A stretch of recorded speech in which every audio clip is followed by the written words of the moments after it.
I've often wondered how churches get named. So, how did St Giles become St Giles? Who decided that St Giles was going to be the patron saint of St Giles Church?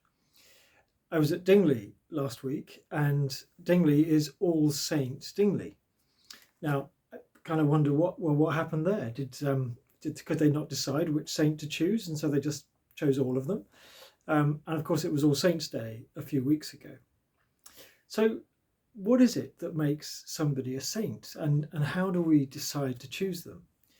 My favourite saint at the moment, has been for some time, is St Francis. And some of you will know that I've been to Assisi a couple of times and just loved really digging into his life and going to the places that were so important in his life and just finding out how he followed Jesus. And so, although I come from a free church background, and so not particularly into saints, um, actually St Francis has become somebody who's really helped me to see what it means to follow Jesus.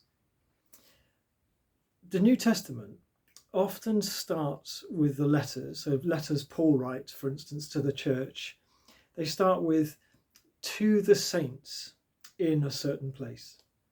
To the saints. And you often think of some of these churches and think, oh, what most incredible places must they be to have all these saints?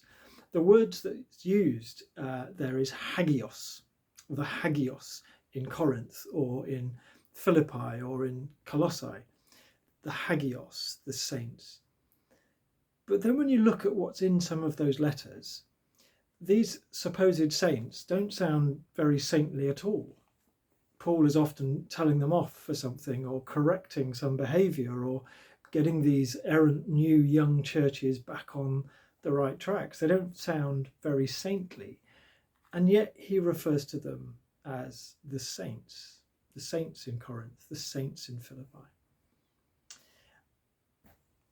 I have been to a few funerals over the last few years, and one of the things I've noticed is how once somebody has died, and we start talking about them and we remember them, actually you'd be forgiven for thinking that whoever they were some kind of saint, because the way we talk about them, we talk about their incredible character or the way they loved people, the things we remember about them that were so good. We pick out the best bits, don't we?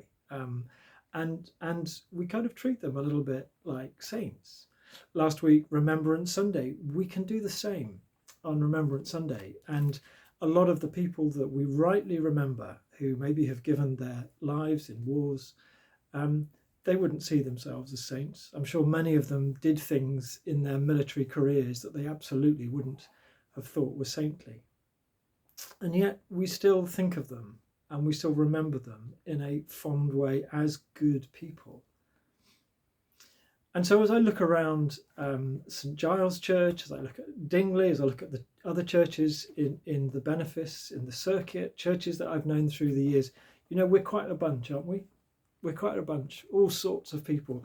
But I bet as you think around and think of some of the people that you know, you can see things in them that reflect Jesus. You can see things that show us something about what it means to be living Jesus' way, to be following Jesus, to becoming more like him. And that's us being the saints. That's us being the hagios, the saints of St Giles. Now, clearly, none of us is perfect. None of us really can be described as a saint in one way, but actually that's what God calls us. He calls us, his people, the saints, the hagios, in this place. It's challenged me as I've thought about this to say, well, actually, how am I treating the people around me? Actually, as we treat each other as special, as beloved of God, as the saints, the hagios, then it changes the way that we maybe think about people. So my challenge at the moment for this week, and maybe a challenge if I can leave you with one too, what does that mean to you? What does it mean to be part of a group of people, part of the church, imperfect as we are, that are still seen as the saints, as the hagios? Let's live ourselves, let's commit ourselves to live afresh as those saints, as people seeking to follow the way of Jesus.